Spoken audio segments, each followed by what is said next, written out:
नमस्कार, मैं हूँ किरण रावत और आप देख रहे हैं समाचार फॉर यू। एक नजर आज की हेडलाइंस पर।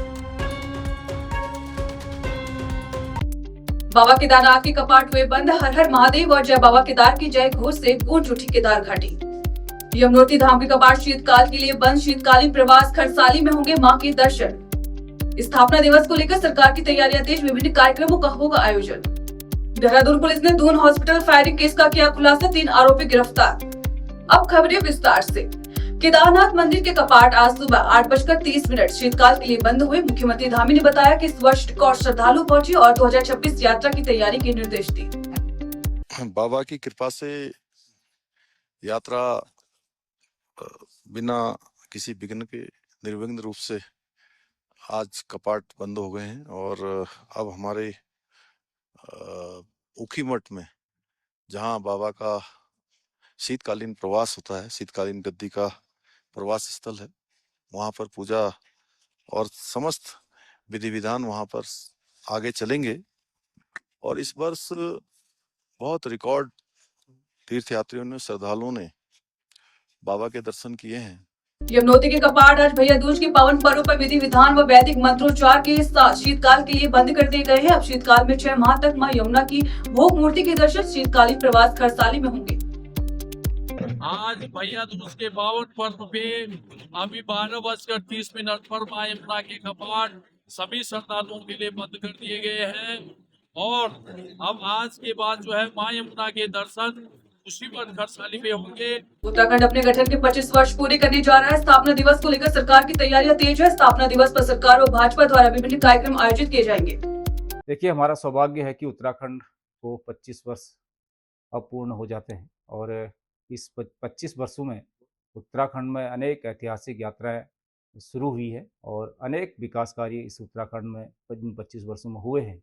और इस 25 वर्ष की उपलब्धियों को लेकर के भारतीय जनता पार्टी के भी अनेक कार्यक्रम होने हैं और सरकार के माध्यम से भी अनेक स्थानों पर हम इसमें कार्यक्रम कर रहे वाले हैं। आज 23 अक्टूबर को गंगोत्री नेशनल पार्क में अंतर्राष्ट्रीय हिम तेंदुआ दिवस मनाया गया। इस दौरान संरक्षण और जागरूकता अभियान चलाया गया।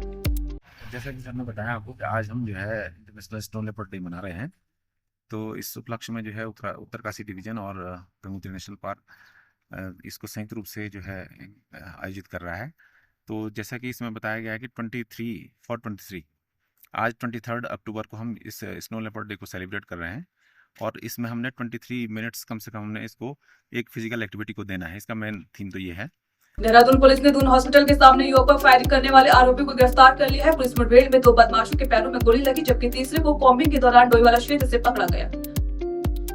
एक मामले से विवाद में 2 पक्षों द्वारा जो है झगड़ा हुआ था। उस झगड़े के बाद दोनों पक्ष दून अस्पताल पहुंचे थे। वहां अपना मेडिकल कराने के उपरांत एक पक्ष जो पीड़ित पक्ष है वो बाहर चाय की दुकान पर बैठे थे। इसी दौरान जो दूसरा पक्ष जिससे झगड़ा हुआ था उनके कुछ साथी वहां पर स्कूटी से पहुंचते हैं और इसके बाद वहां हॉट टॉक के उपरांत थोड़ी देर बाद वापस आकर जो इसमें दीक्षांत करके एक लड़का है जिसके साथ विवाद हुआ था और वो अपना मेडिकल करा के बाहर जान पहचान के लोगों के साथ बैठे हुए थे। उसके बाद उस पर जो है एक फायर किया गया था जो उसके पेट में लगा था।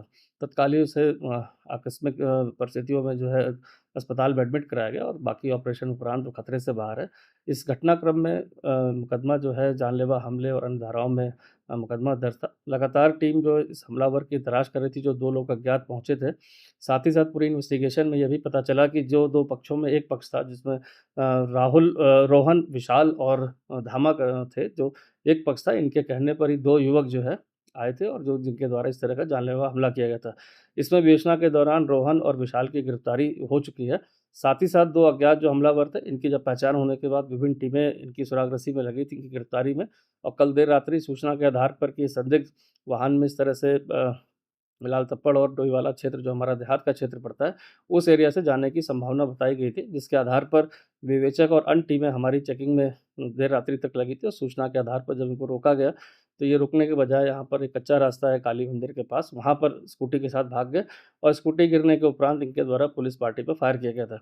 जावी फायरिंग में भी 2 बदमाश जो आइडेंटिफाइड हुए जिसका नाम है सोहेल और सानू, इनको गोली लगी थी जो कुछ दिन पूर्व दून अस्पताल के बाहर इसी विवाद में जो है गोली चलाने में आरोपित थे और जिसकी तलाश पुलिस द्वारा की जा रही थी। मौके से रात्रि में एक व्यक्ति भाग गया था जिसकी कॉम्बिंग के दौरान उसको भी अरेस्ट कर लिया गया जिसका नाम है जावेद।